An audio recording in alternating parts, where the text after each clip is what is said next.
சொல்லுவாங்க, ஒவ்வொரு கிராமத்தோட இருட்டுலயும் ஏதாவது ஒரு சாபம் மறைஞ்சிருக்குமா. இந்த கிராமத்துலயும் அந்த மாதிரி ஒரு பயம்தான் இருந்தது. அங்க சில அப்பாவி குழந்தைகளோட பலி பல பேரோட வாழ்க்கைய நாசமாக்கிடுச்சு. மக்கள் யார பிசாசுன்னு நினைச்சிட்டு இருந்தாங்களோ, உண்மையிலேயே அவங்க அநியாயத்துக்கு பலியானவங்க. ஆனா ஒரு தாய் தன்னுடைய உண்மைக்காக எழுந்து நிற்கும் போது ரொம்ப பெரிய பாவம் கூட சாம்பலா மாறிடுது. இந்த கதை சீதாவோடது. அந்த சாபம் அப்புறம் 3 நிம்மதி இல்லாத அந்த ஆத்மாக்களோடது. அவங்களுக்கு தன்னோட முக்தி வேணும், அவ்வளவுதான். பூசாரி ஐயா, அனர்த்தம் ஆயிடுச்சு. இந்த குழந்தை, இத பாருங்க. பூசாரி எழுந்தாரு. அந்த குழந்தை மேல சுத்தி இருந்த துணியை எடுத்தாரு. அந்த குழந்தைய பார்த்ததும் அவரோட முகத்துல பயம் சூழ்ந்துடுச்சு. மறுபடியுமா? இது அந்த பயங்கரமான சாபத்துக்கான விளைவுதாமா? குழந்தை தோலே இல்லாம பிறந்திருக்கு. அதோட உடம்பு வெறும் மாமிசம் போல தெரியுது. நாம அந்த 3 குழந்தைங்கள பலி கொடுத்துட்டோம். அப்புறம் எதுக்காக இந்த சாபம் மறுபடியும் வரணும்? ஏன்னா அந்த பிசாசோட அம்மா இன்னும் உயிரோட இருக்கா.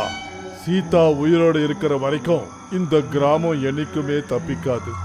நாம எப்படியாவது அந்த சீதாவை தேடி கண்டுபிடிக்கணும். அவளை கொன்னு தான் ஆகணும். மேகங்கள் பயங்கரமா இடிக்குது, மின்னல் அடிக்குது. அன்னைக்கு ராத்திரி சீதா ஒரு பழைய மரத்துக்கு பின்னாடி மறைஞ்சு உட்காந்துருக்கா. அவ மூச்சு வாங்கிட்டு இருக்கா. அப்புறம் பயத்துல இங்க அங்கன்னு பார்த்துக்கிட்டு இருக்கா. அப்பதான் அவளுக்கு காஞ்சி போன இலைகள் மேல யாரோ நடக்கிற சத்தம் கேக்குது. அவ ஒரு சின்ன கல்லை எடுத்தா. அப்புறம் அந்த மனிதனை எதிர்கொள்றதுக்கு அவ முயற்சி பண்ணா. அங்க யாரு? முன்னாடி வராதீங்க. முன்னாடி வந்தீங்கன்னா நான் உங்களை தாக்க ஆரம்பிச்சிருவேன். மரங்களுக்கு பின்னாடி இருந்து ஒரு பெண் வெளியே வந்தா. அவ தாரா, சீதாவோட தங்க. தாரா சீதா கிட்ட வந்தா. அப்புறம் அவளை கட்டி அணைச்சிக்கிட்டா. அக்கா இருங்க, இது நான் தான் தாரா. அந்த கல்லை கீழே போடுங்க.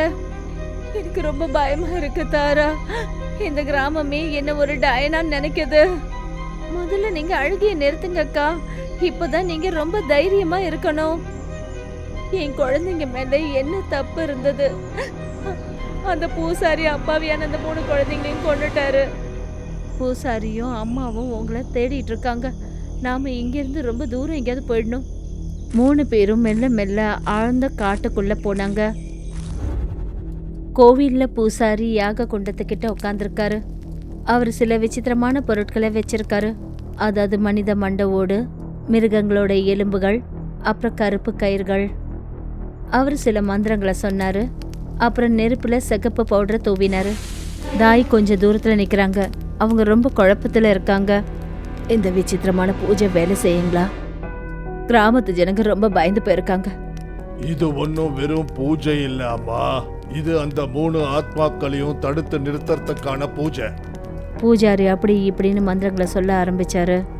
அந்த 3 பெண்களோட ஆத்மா அவர் முன்னாடி வந்து நின்னுச்சுங்க. தாயோட கண்கள்ல பயம் உறைஞ்சு போச்சு. பாருங்க, அதுங்க வந்துருச்சு. அதுங்க தன்னுடைய தோலை திரும்பி கேக்குதுங்க.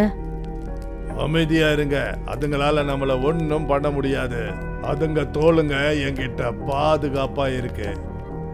பூசாரி ஒரு சின்ன மரப்பெட்டியை கையில எடுத்தாரு. அப்புறம் அந்த பொண்ணுங்களோட ஆத்மாக்களை பார்த்து அவர் ரொம்ப மோசமா சிரிச்சாரு. இந்த பெட்டி என்கிட்ட இருக்கிற வரைக்கும் என்னுடைய மந்திரங்கள் அதுங்களுக்கு தடையா இருக்கும். அப்புறம் நாம எதுக்காக சீதாவை கொல்லணும்? சீதாவை கொல்றதுனால கிராமத்துல இருக்கிற ஜனங்களுடைய கவனம் திரும்பிடும். அவங்க என்ன அவங்களுடைய கடவுளா நினைப்பாங்க. தாயி மெல்லமா தலையசைச்சாங்க. இப்ப அவங்களுக்கு பூசாரியோட எண்ணம் என்னன்னு புரிஞ்சு போச்சு.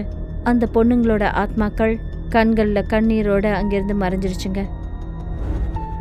காட்டுல சீதாவும் தாராவும் மெல்ல மெல்ல நடந்து போய் அங்க இருக்கிற ஒரு பழைய மஸ்ஜித்துக்கு போயிட்டாங்க. 2 பேரும் அங்கேயே உட்காந்துக்கிட்டாங்க. அவங்களுக்கு புரியவே இல்லை, அதாவது அவங்களோட வாழ்க்கை எந்த பக்கம் போகும்னு.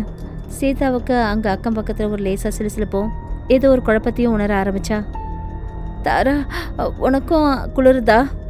இந்த இடத்துல எனக்கு ரொம்ப விசித்திரமா தெரியுது. ஆமாங்கக்கா, காத்து திடீர்னு சில்லுன்னு ஆயிடுச்சு. நான் போய் உங்களுக்கு காஞ்சி போன விறகுகளை கொண்டு வரேன். இப்படி சொல்லிட்டு தாரா அங்கேருந்து புறப்பட்டு போனா. கொஞ்ச நேரம் கடந்துடுச்சு.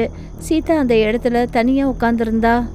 அப்பதான் அவளுக்கு பின்னாடி குழந்தைங்க விளையாடுற சத்தம் அவளுக்கு கேட்க ஆரம்பிச்சது. அவ அங்க திரும்பி பார்த்ததும் பயத்துல அவளுடைய இதயமே நடுங்க ஆரம்பிச்சது.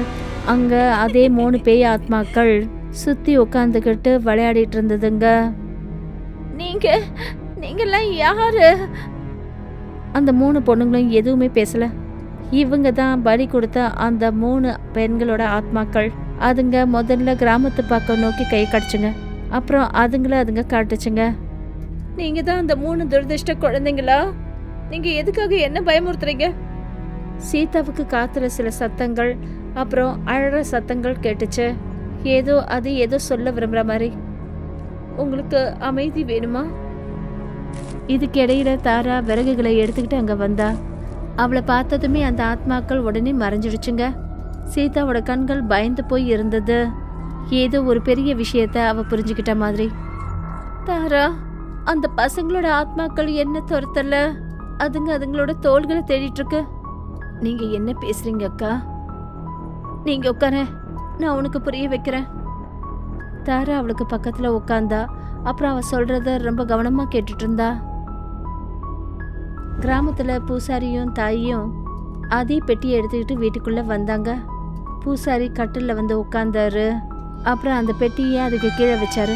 அதுக்கப்புறம் அவங்க 2 பேரும் அவங்களோட திட்டங்களை பத்தி பேச ஆரம்பிச்சாங்க. காலையில விடிஞ்சதும் நாம 2 பேரும் வேட்டையாடுறதுக்கு காட்டுக்கு கிளம்புவோம். இந்த 3 குழந்தைங்களோட எலும்புகள் சுடுகாட்டுல மறைஞ்சிருக்கு. ஆனா அதுங்களுடைய தோள்கள் இந்த டப்பாவில் என்கிட்ட இருக்கு.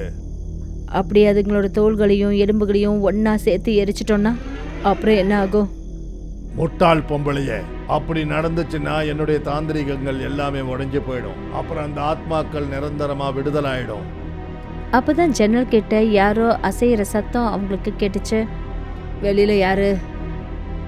வெளியில வேற யாரும் கிடையாது, அது தாரா. பூசாரியும் அந்த அம்மாவும் பேசினத மொத்தமா அவ கேட்டுட்டா. தாயி ஜன்னல் கிட்ட வந்த போது தாரா வேகமா காட்டை நோக்கி ஓட ஆரம்பிச்சிட்டா.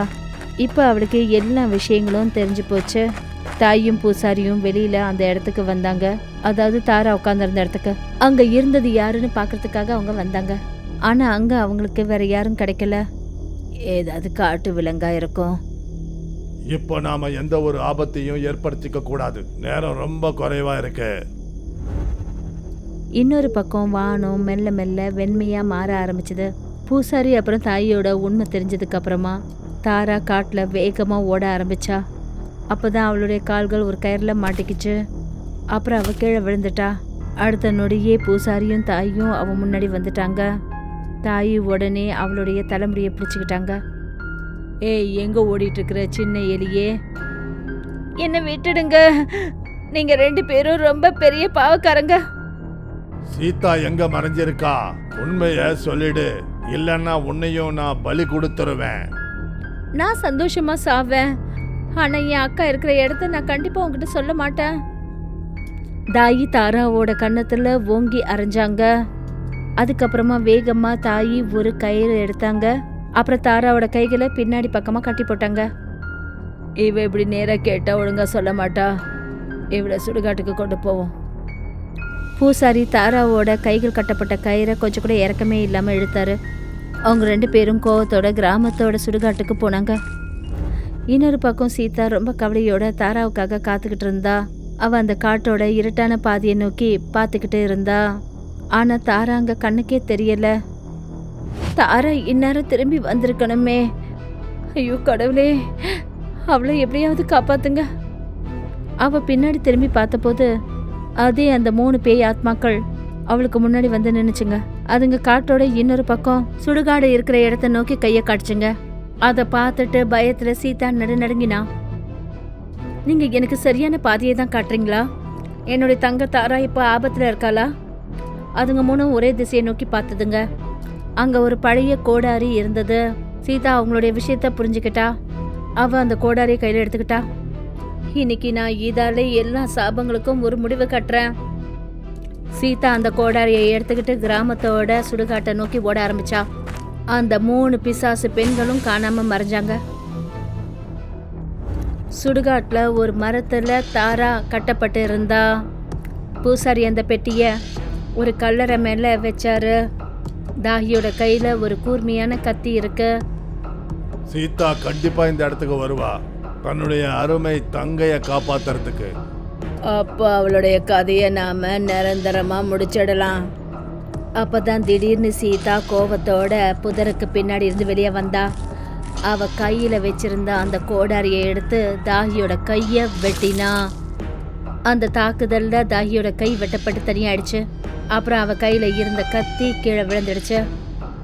தாகி வலியால பயங்கரமா கத்த ஆரம்பிச்சாங்க.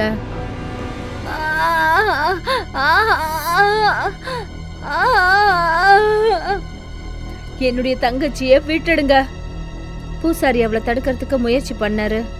ஆனா கையில ஆயுதத்தோட சீதா பூசாரியை நோக்கி ஓங்க ஆரம்பிச்சா. சீதா அந்த மரப்பெட்டியை கையில எடுத்துக்கிட்டா. அப்போதான் அவளோட பார்வை ஒரு பக்கம் வச்சிருந்த அந்த 3 இறந்து போன பெண்களோட எலும்பு கூடு மேல பட்டுச்சு. வேண்டாம், அதை தொட்டுடாத. அக்கா, இந்த பெட்டியில தான் அந்த 3 குழந்தைங்களோட தோலுங்க இருக்கு. இத அவங்களோட எலும்புகளோட வச்சு எரிச்சாதான் அதுங்களுக்கு சாந்தி கிடைக்கும். சீதா ரொம்ப கோபத்தோட அந்த பூசாரியை நோக்கி பார்த்தா. இதுதான் உன்னோட உண்மையான பலம் இல்ல? இன்னைக்கு உன்னுடைய இந்த பலம் சாம்பலா மாறப்போகுது. அப்பதான் தரையில இருந்து மண்ணை எடுத்து பூசாரி சீதாவோட கண்கள்ல தூவினாரு. சீதாவால சில நொடிகள் எதையுமே பார்க்க முடியல. அவ கையில இருந்து அந்த கோடாரி கீழே விழுந்துடுச்சு.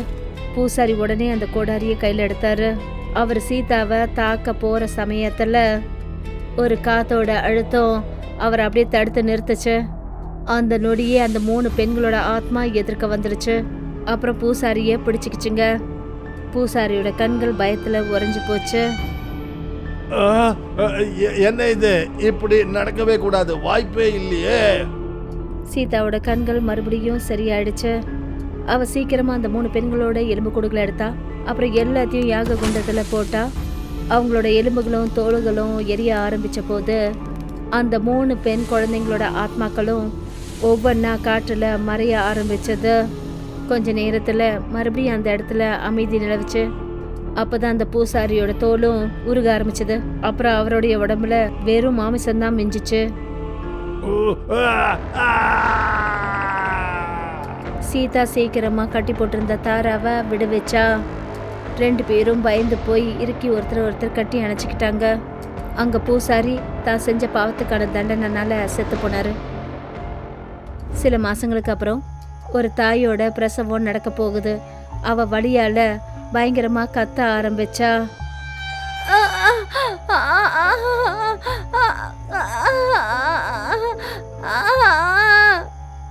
சீதா தான் தாகியா மாதிரி அந்த அம்மாவுக்கு பிரசவம் பார்த்தா. கொஞ்ச நேரத்துல அந்த குழந்தை சீதாவோட கைக்கு வந்தது. சீதா அந்த குழந்தைய பார்த்தா. அப்புறம் அந்த குழந்தையோட அம்மாவை பார்த்து சிரிக்க ஆரம்பிச்சா. வாழ்த்துக்கள், பெண் குழந்தை பிறந்திருக்கு.